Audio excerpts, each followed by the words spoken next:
आपके पति को लगता है कि अब आपकी ट्रेन प्लेटफॉर्म छोड़ चुकी है। क्या आपको भी यकीन दिलाया गया है कि 40 के बाद औरत का बदन सिर्फ रसोई और पूजा पाठ के लिए बचता है? तो रुकिए, क्योंकि आज मैं आपको एक ऐसा सच बताने वाली हूँ जिसे सुनकर आपके होश उड़ जाएंगे और आपका पार्टनर शायद शर्म से पानी पानी हो जाए। मैं हूँ डॉक्टर निकिता, एक सीनियर सेक्स काउंसलर, और पिछले 15 सालों से मैं बेडरूम के उन राजों को उजागर कर रही हूँ जिन्हें समाज की दुकानदार नैतिकता कभी बाहर नहीं आने देती। आज का विषय है वो 2 धमाकेदार सवाल जो मेरे इनबॉक्स में बारूद की तरह भरे पड़े हैं। पहला, क्या बिस्तर पर सिर्फ और सिर्फ साइज ही औरतों को रुलाता है? किसे लंबा चाहिए, किसे चौड़ा? और कौन है वो समझदार औरत जो कहती है नॉर्मल ही बेस्ट है? और दूसरा, जो हर उस मर्द की समझ से बाहर है जो अपनी पत्नी को मां समझने लगता है? क्या 40 के बाद जब पीरियड साथ छोड़ने लगते हैं और बच्चे घर छोड़ जाते हैं तो औरत के अंदर की वो भूख मर जाती है? या फिर असली आग तो तभी लगती है जब चूल्हे की चिंता खत्म हो जाती है? तो 2 मिनट के लिए अपनी सारी गलतफहमियों को घर के बाहर टांग कर आइए, क्योंकि आज मैं आपको सिर्फ जवाब नहीं दूंगी बल्कि एक ऐसी कहानी सुनाऊंगी जो हर उस औरत की जुबानी है जिसे समाज ने उम्र के उस पार खड़ा करके भूल जाने की गलती की है। चलिए शुरू करते हैं। देखिए, मैं बहुत साफ शब्दों में कहती हूँ, पुरुषों को लगता है कि औरतों की संतुष्टि का पूरा गणित 1 इंची टेप पर नापा जा सकता है, लेकिन असलियत इससे कहीं ज्यादा पेचीदा और खूबसूरत है। पिछले सालों में मैंने अपनी काउंसलिंग के दौरान हजारों महिलाओं से एक सवाल पूछा, आपको कैसा साइज सबसे अच्छा लगता है? और जो जवाब मिले वो किसी फैंटेसी से कम नहीं है। पहली कैटेगरी, जिन्हें लंबा पसंद है। ये आमतौर पर वो महिलाएं होती हैं जिनकी सर्विक्स की पोजीशन थोड़ी पीछे होती है या जिन्हें डीप स्पॉट की स्टिमुलेशन से चरम सुख मिलता है। उनके लिए लंबाई एक खास गहराई तक पहुंचने का माध्यम है, लेकिन यह आबादी का कोई 20-25% हिस्सा ही है। दूसरी कैटेगरी, जिन्हें चौड़ा या मोटा पसंद है, और यकीन मानिए मेरे क्लिनिक में ये बहुमत में है। क्यों? क्योंकि औरत की योनि की ज्यादातर नसें शुरुआती 2-3 इंच में होती हैं, और सबसे ज्यादा खुशी जी स्पॉट और क्लाइटोरल लेग्स की प्रेशर स्टिमुलेशन से मिलती है। जब वो कहती हैं कि मुझे भरा हुआ महसूस होना चाहिए, तो वो असल में गर्थ यानी मोटाई की बात कर रही होती हैं। वॉल्स पर जो प्रेशर और स्ट्रेचिंग होती है वही असली आनंद का राज है। और तीसरी कैटेगरी सबसे बड़ी, जिन्हें सिर्फ और सिर्फ कनेक्शन पसंद है। ये वो महिलाएं हैं जिन्होंने सेक्स को सिर्फ शारीरिक घर्षण नहीं बल्कि आत्माओं का मिलन समझा है। इनके लिए पार्टनर का दिमाग, उसकी उंगलियों का स्पर्श, आंखों में देखकर बात करना, ये सब साइज से कहीं ऊपर है। तो क्या असल में मैटर करता है? आइए मैं आपको एक राज बताती हूँ। असल खेल साइज का नहीं, एंगल और रिदम का है। एक नॉर्मल साइज का पार्टनर अगर सही पोजीशन में सही एंगल से मूव करें तो वो चमत्कार कर सकता है जो एक बड़े साइज का पार्टनर अपनी बेढंगी समझ से नहीं कर पाता। औरतों के लिए फोर प्ले साइज की कमी को पूरा करने का जरिया नहीं, बल्कि वो तो मुख्य भोजन का सबसे स्वादिष्ट हिस्सा होता है। तो मर्दों, नापना बंद कीजिए और समझना शुरू कीजिए। अब आते हैं उस सवाल पर जिसके लिए आपने ये वीडियो क्लिक किया। डॉक्टर साहिबा, हमारी उम्र 45 पार है, बच्चे बड़े हो गए हैं, पेरेंट्स भी अब धोखा देने लगे हैं। क्या अब हमें इंटीमेसी नहीं करनी चाहिए?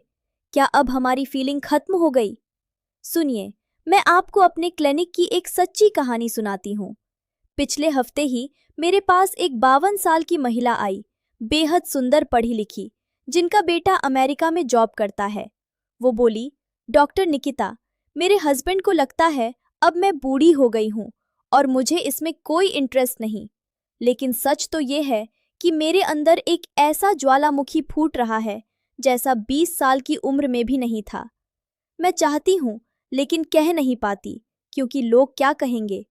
यही तो सच है, समाज ने 40 पार की औरत के लिए एक स्क्रिप्ट लिख रखी है। बस अब आराम करो, बच्चों की शादी करो, पूजा पाठ करो। लेकिन क्या आप जानते हैं कि उसकी बॉडी के अंदर क्या हो रहा होता है? मैं यहाँ बात कर रही हूँ खास तौर पर उन लेडीज की जो पेरीमेनोपॉज और मेनोपॉज के दौर से गुजर रही हैं, जिनके पीरियड्स धीरे धीरे रुकने वाले होते हैं या रुक चुके हैं। अक्सर लोगों को और खासकर उनके पतियों को लगता है कि अब इनकी ट्रेन प्लेटफॉर्म छोड़ चुकी है। ये सोच बिल्कुल गलत है, बल्कि मैं कहूँगी कि यह एक आपराधिक भूल है। जब पीरियड्स रुकते हैं या बच्चों की शादी की उम्र आ जाती है, बच्चे कॉलेज में पढ़ने लगते हैं, तो समाज को लगता है कि फीमेल अपने पार्टनर के साथ इंटरकोर्स करना नहीं चाहती, पर असलियत इसके ठीक उलट है।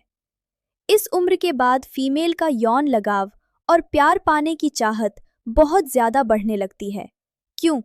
क्योंकि अब उसे पीरियड्स की टेंशन नहीं है, अब उसे कहीं प्रेग्नेंट ना हो जाऊं का डर नहीं है, अब बच्चे चिपके नहीं रहते। ये वो उम्र है जब औरत पहली बार सिर्फ अपने प्लेजर के लिए अपने पार्टनर के साथ होना चाहती है। जैसे जैसे उम्र बढ़ती है, महिलाओं के शरीर में हार्मोनल बदलाव उनके प्लेजर और इंटीमेसी की चाहत को एक अलग ही चरम पर ले जाते हैं, जिसे ज्यादातर मर्द समझ ही नहीं पाते। वो सोचते हैं कि पत्नी उदास है या चिड़चिड़ी है, जबकि असल में उसे पहले से ज्यादा प्यार, छुवन और प्लेजर की जरूरत है।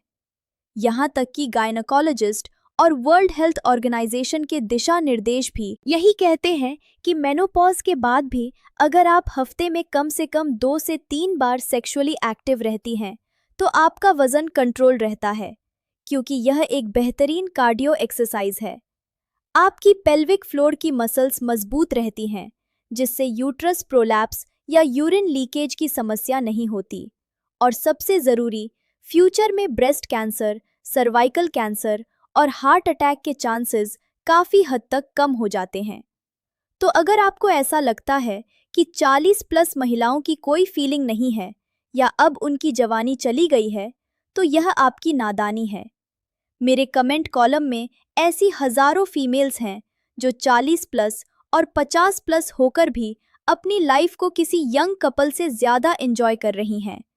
अब आप पूछेंगे कि डॉक्टर साहिबा, अगर इतनी ही फीलिंग आती है तो फिर दिक्कत क्या है? तो सुनिए, इस उम्र में एक छोटी सी शारीरिक रुकावट आती है, जिसे वजाइनल ड्राइनेस या सूखापन कहते हैं। हार्मोन बदलने की वजह से नेचुरल लुब्रिकेशन कम हो जाता है, जिससे कभी-कभी इंटरकोर्स में पीड़ा या जलन होती है। लेकिन क्या ये कोई बड़ी बात है? बिल्कुल नहीं। ये दिक्कत आसानी से दूर की जा सकती है। एक अच्छा वाटर बेस्ड या सिलिकॉन बेस्ड लूब लगाइए या डॉक्टर की सलाह पर एस्ट्रोजन क्रीम यूज कीजिए और आपकी यह परेशानी सेकंडों में गायब हो जाएगी। ये कोई बीमारी नहीं, बस उम्र का एक छोटा सा साइड इफेक्ट है। और एक बात और बताती हूँ, 30 से 35 की उम्र में जब आप करियर की ग्रोथ पर फोकस कर रही होती हैं, बच्चे छोटे और नटखट होते हैं, घर ऑफिस की भागदौड़ होती है, उस समय सेक्स ड्राइव वास्तव में लो फीलिंग वाले फेज से गुजरती है। उस वक्त थकान और टेंशन चरम पर होती है।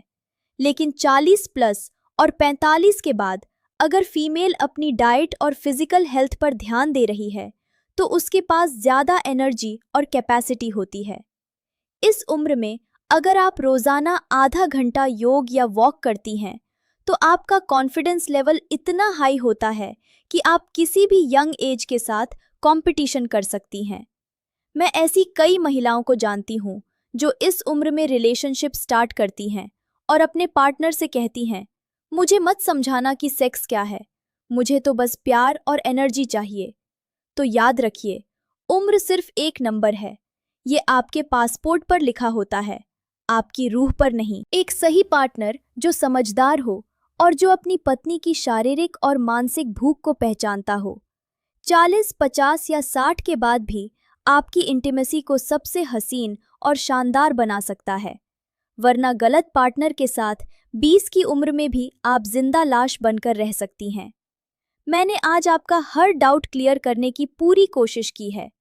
मुझे उम्मीद है कि अब आप समझ गए होंगे कि औरतों की चाहत उम्र के साथ खत्म नहीं होती, बल्कि जमती है, निखरती है और गहरी हो जाती है। अगर आप मेरे चैनल पर नए हैं तो तुरंत सब्सक्राइब बटन दबाएं और बेल आइकन ज़रूर दबाएं, क्योंकि मैं यहाँ रोज़ ऐसी बातें करती हूँ जो आपको कहीं और सुनने को नहीं मिलेंगी। और हाँ, अगर आपके साथ भी कभी ऐसा कुछ हुआ है या आपकी अपनी कोई कहानी है तो उसे नीचे कमेंट सेक्शन में ज़रूर भेजें। आपका एक कमेंट किसी और की ज़िंदगी की गलतफहमी दूर कर सकता है। तब तक के लिए अपना ख्याल रखें, प्यार बांटें और याद रखें, शरीर की भूख को समझना उतना ही ज़रूरी है जितना रोटी, कपड़ा, मकान। मैं हूँ डॉक्टर निकिता। मिलते हैं अगले वीडियो में। तब तक के लिए खुश रहिए, मुस्कुराइए।